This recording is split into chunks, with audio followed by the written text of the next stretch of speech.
ఇవి 2 die ideas, 2 కూడా చాలా బాగా వచ్చాయి. I shape rain stone kundans use చేశాను, ఇంకా రౌండ్ కుందన్స్, ఇంకా stone chain wire. Thin bangle తీసుకుని ఫస్ట్ దానికి గ్లూ అప్లై చేసుకోవాలి.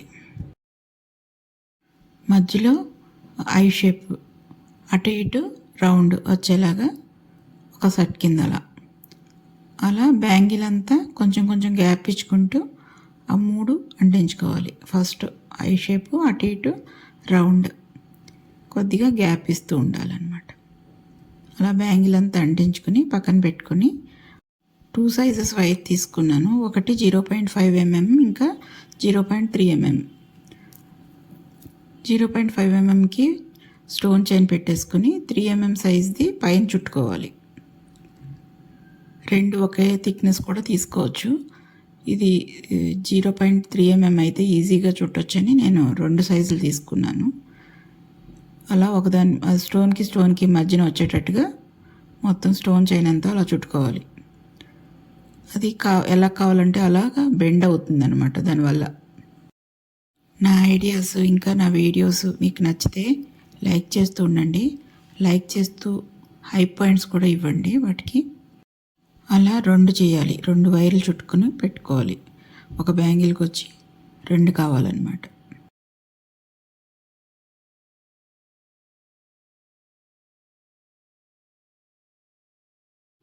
అలా రెండింటిని కలిపి మళ్ళీ ఒక వైర్తో చుట్టేసుకోవాలి.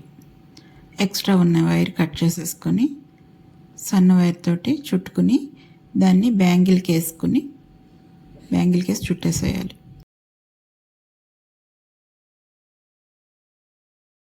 తర్వాత మళ్ళీ గ్యాప్లోకి ఆ వైర్ అటు ఈ వైర్ ఇటు వచ్చేలాగా వేసుకుని 0.3 mm వైరే తీసుకుని నాట్ కింద చుట్టాలి.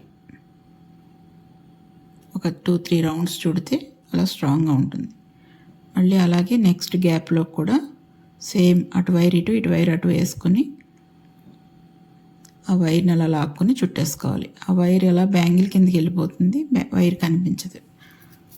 అలా బ్యాంగిల్ అంతా అలానే పెట్టుకుని చుట్టేసుకుని అండ్ మిగిలిన ముక్కలు ఉంటాయి కదా, ఆ ఎక్స్ట్రా పీసెస్ని కట్ చేసేసుకోవాలి. అంతే, అలా బ్యాంగిల్ ఫినిష్ అయిపోతుంది.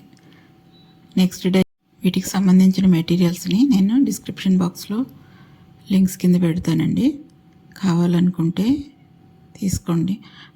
నేను తీసుకునేది హోల్సేల్లో తీసుకుంటాను. మీకు ఆన్లైన్లో కావాలని నేను సర్చ్ చేసి పెడుతున్నాను. కొంచెం కాస్ట్ అయితే ఎక్కువే అనిపిస్తుంది. మీకు వీలైతే బయట ఏమైనా దొరికితే బయట తీసుకోండి. అంతగా దొరకకపోతే కనుక ఆన్లైన్లో తీసుకోండి. అలా ఒకదానికొకటి సెకండ్ డైకి బ్యాంగిల్ అంటించుకోవాలి. అలా 3 బ్యాంగిల్స్ కలిపి అంటించుకోవాలి. తర్వాత బ్యాంగిల్ అంతా గ్లూ అప్లై చేసుకొని స్టోన్ చైన్ని కరువు కింద అలాగ అంటించుకోవాలి. వేలు పెట్టి పట్టుకుని పక్కకు తిప్పి మళ్ళీ అలా పైకి కిందికి అలా తిప్పితే కరువు కింద వస్తుంది. అలా కంప్లీట్గా అంటించేసుకొని కర్వ్స్లో గ్లూ అప్లై చేసుకొని కుందన్స్ ఉన్నాయి కదా, ఓవర్లాప్డ్ కుందన్స్ ఐ షేప్వి అవి అంటించుకోవాలి. ప్రతి కరువులోకి ఒక్కొక్క కుందన్ గ్రీన్ కలర్వి అలా బ్యాంగిల్ మొత్తం అంటించేసుకోవడం. అలా ఫినిష్ అయిపోతుంది. 2 బ్యాంగిల్స్ చేశాను. ఒకటొకటి వేసుకోవచ్చు, లేదంటే సైడ్ బ్యాంగిల్స్ కింద కూడా వేసుకోవచ్చు. Thank you for watching.